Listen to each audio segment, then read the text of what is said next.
Hey guys, so I haven't finished remodeling the garage yet, but I thought I'd start a little show, start a little review from farm to brew. And so this new coffee that I got, this is the real reason why I bought the roaster. So this is a Colombia Leonardo Henao Gesha. So this, if you buy Gesha coffee, roasted coffee, it's normally like $30 for like 4 ounces of coffee. This right here, I got it for $16.80 a pound instead of $30 for 4 ounces. So this is Gesha is a form of coffee. It comes from a specific tree that it doesn't produce as much fruit, but the quality of the coffee is just so much higher. Okay, so I have my Gesha coffee right here from Colombia. I'm gonna weigh out 500 grams. Initially I've had a lot of success with roasting 500 grams at a time. So let's weigh it out.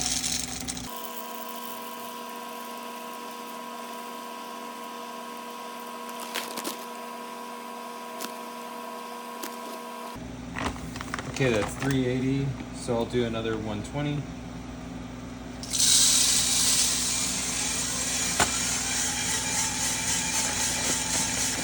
Okay, weigh out another 120.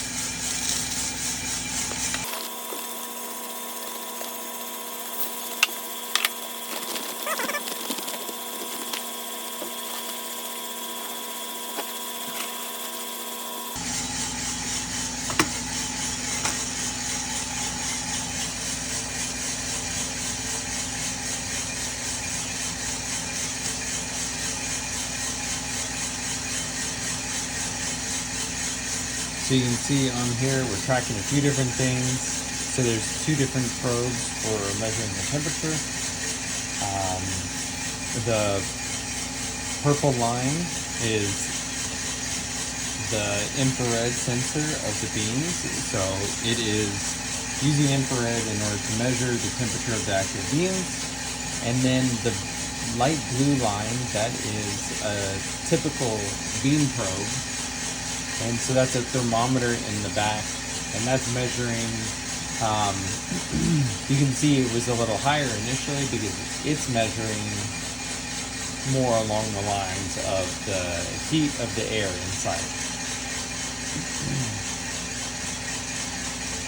What we really want to watch for is we want these lines to continue moving up, and we want the dark purple line and this white line to sort of smooth out and have a nice smooth decline in the rate of rise over time.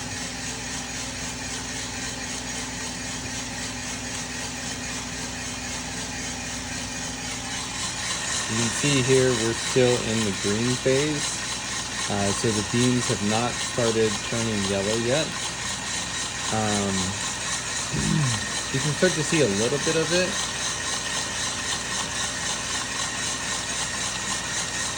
Shedding a little bit of the skin. It's starting to turn a little bit yellow. I'll mark it that you're in the yellowing phase in a little bit, once I see a little bit more development.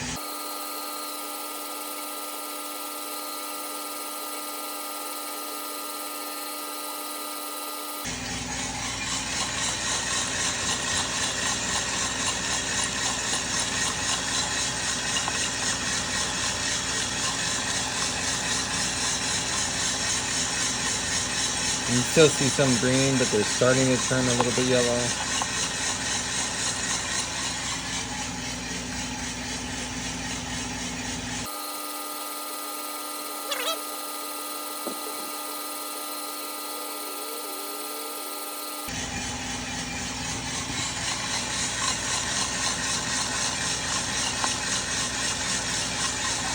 Now you can start to see a lot more color in there. Starting to get some of the browning. We're at 178. First crack is usually at 190, 195 96 degrees Celsius. We're slowly getting there.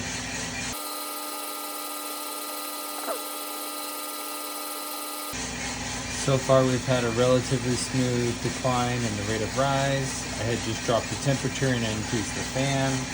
So hopefully that allows us to smoothly drop down.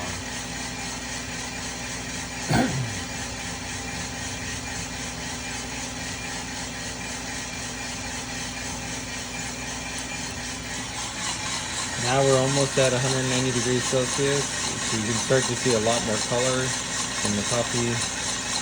It's starting to look more like coffee, although it's still not ready. I haven't had first crack yet. Getting closer, hitting 191. So in just a few degrees, it's going to start. Oh, there's the first pop. There we go. We'll see. First crack, so you're going to start to hear a lot more cracks.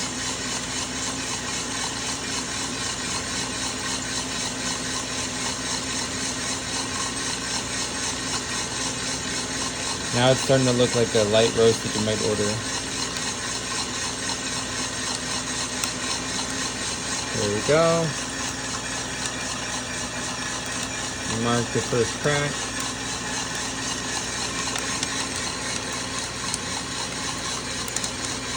I'm going to drop the heat just a little bit.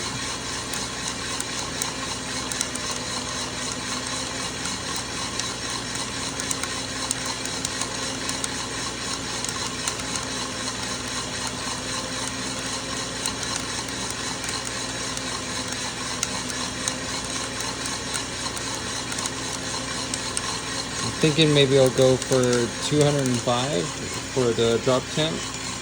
Maybe a little bit higher.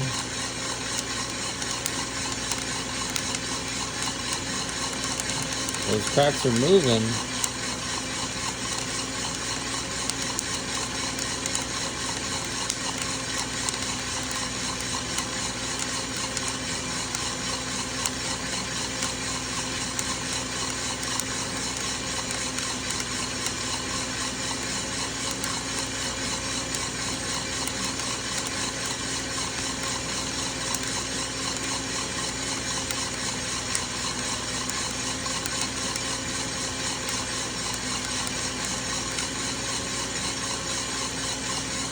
Drop the heat just a little bit more.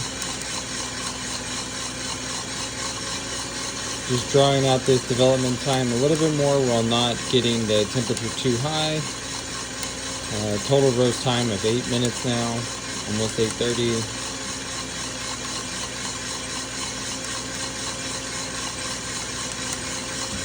Okay, we're at 205. Go ahead and drop it.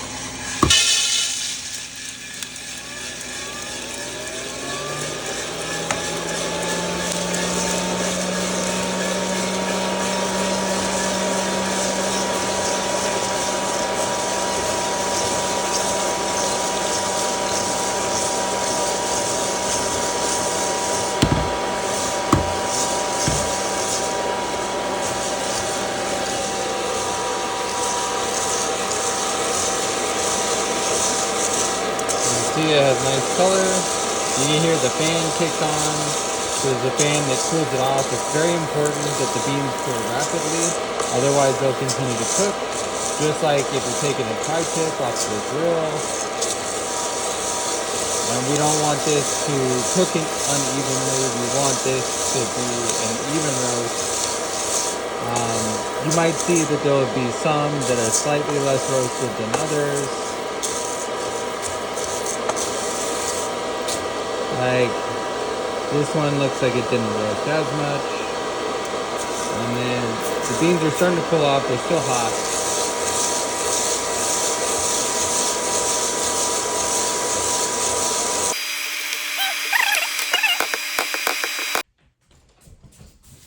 Okay, so I roasted the Gesha. Here we go. Now, let's see how this roast turned out. Last night when I was roasting it, the rate of rise curve was smooth, so it should taste good. Don't know how many times it's gonna take for me to dial it in. Turn that back on. So we'll see. So we'll see how many times it takes me to dial it in. And we'll see how the flavors come through. It's a Gesha, so it's supposed to be really good. It's supposed to have black tea notes and all sorts of different flavors that will come through. So let's give it a taste. See what it tastes like as espresso. Okay, weighed out 22 grams. Let's grind this up and prep the portafilter.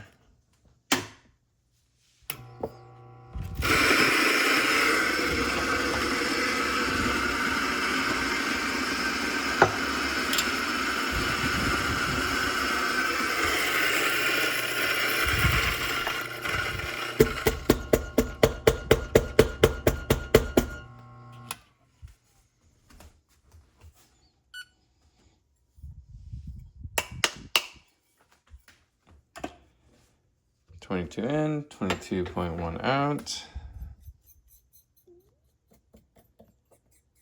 Declump it with the WDT and distribute it.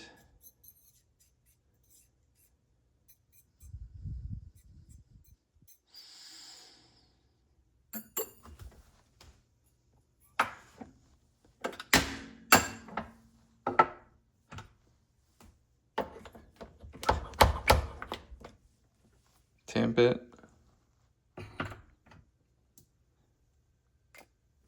Puck it and pull it. Okay, let's see how this first shot is.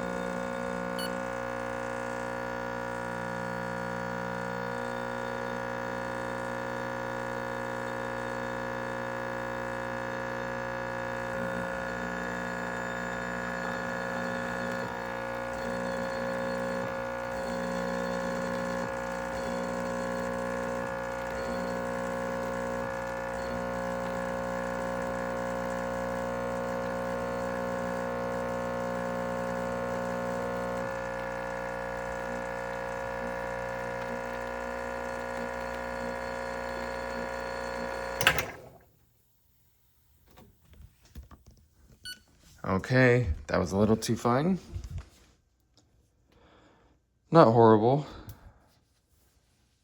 Double the output in 42 seconds, but let's make it a little coarser. So I'm at 8 and 2 notches right now, so let's back it up to just after the 9. Okay. So I have the first shot here. Let's pull a second shot.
Okay, got the same output.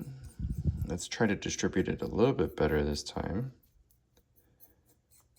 And let's see if making it a little bit coarser will produce a better brew.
Pretty much dialed in 34, 44.7. I can make it just a titch coarser for the next time.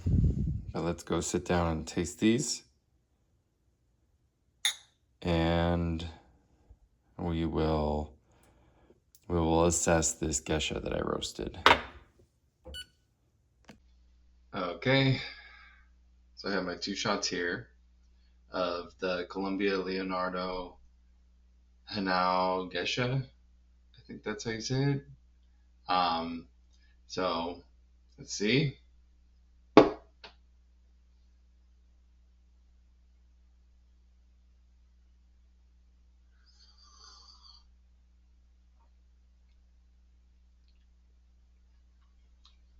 Right away, it's very light. Very light.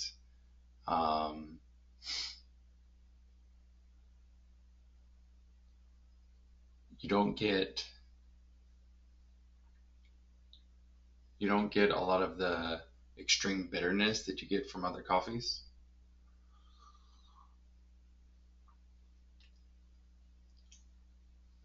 And the acidity is there. There's a lot more acidity,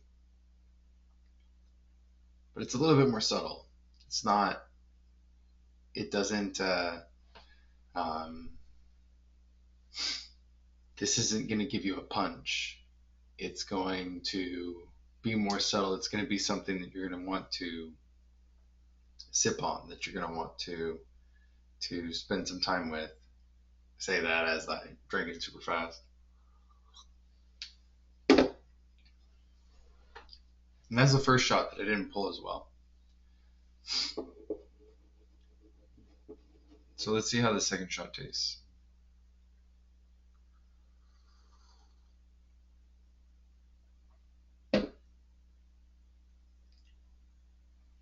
This one has a little bit better body.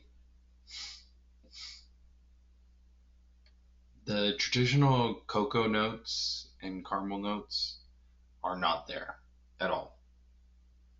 So you know how like a lot of Latin American coffees, a lot of Brazilian coffee, a lot of espresso, it's going to come out and it's going to taste chocolatey, it's going to taste caramely. That comes from the Typica coffee, the normal coffee that is around. This is more subtle, tastes more like tea, and it has, because some of those strong flavors aren't as present, some of the more subtle flavors come to the front.